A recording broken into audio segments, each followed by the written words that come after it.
Salut à tous, c'est encore moi, Patrick Duval. Je vous rappelle que sur ma chaîne, je parle de tout ce qu'on peut faire soi-même. Abonnez-vous si vous aimez bricoler, il y aura plein de choses intéressantes. Et maintenant, passons directement au sujet de cette vidéo. Bonjour, je voulais faire un bureau. C'est ennuyeux et inintéressant de le faire en aggloméré, alors j'ai décidé de le faire en bois massif.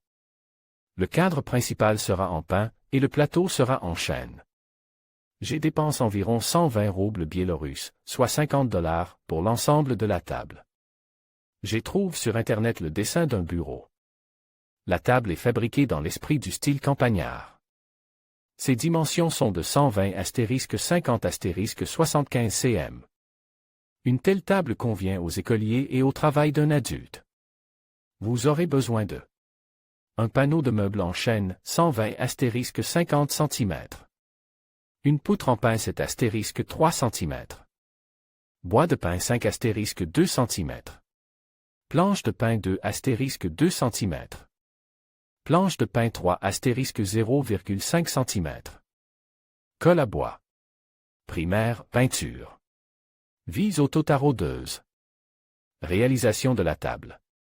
La première chose que j'ai faite a été de préparer le plateau de la table. Pour économiser de l'argent, j'ai acheté un panneau de meubles de classe 3. Il présentait quelques petites imperfections et de petites fissures.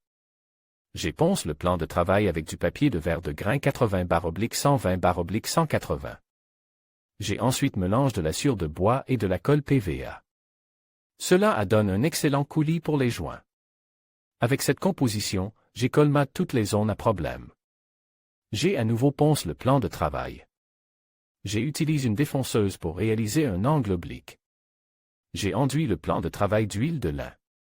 J'ai appliqué 2 couches. Je vais maintenant fabriquer 3 supports pour la table. Le cadre principal de la table sera fait de bois de 7*3 cm. J'ai utilisé un guide fait maison pour une scie circulaire. Toutes les pièces seront reliées par une vis oblique et de la colle PVA. Pour les connexions, j'ai utilisé un conducteur fait maison. Les jambes sont prêtes, il faut maintenant les relier les unes aux autres.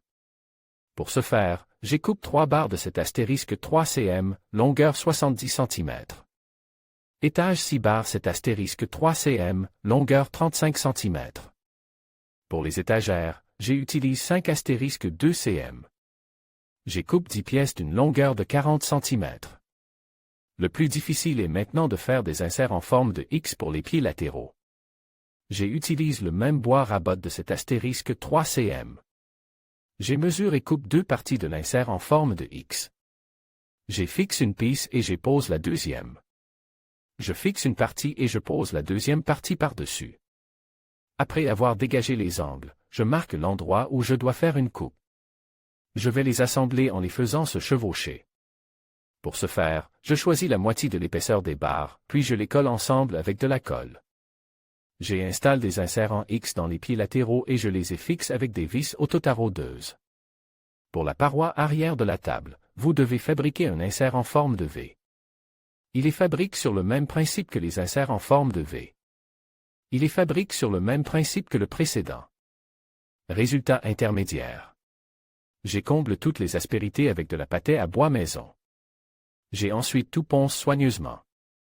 Avant de peindre, j'ai appliqué une couche d'après, puis j'ai peint en blanc. La peinture a été appliquée en 2 couches, avec des pauses pour le séchage. Comme suffit ad hoc, j'ai fait des tiroirs coulissants. Dans des tiroirs similaires, on transporte des fruits. Il me semble qu'ils s'accorderont harmonieusement avec cette table. J'ai coupé des lattes de pain de 3*0,5 cm et des barres de 2*2 cm.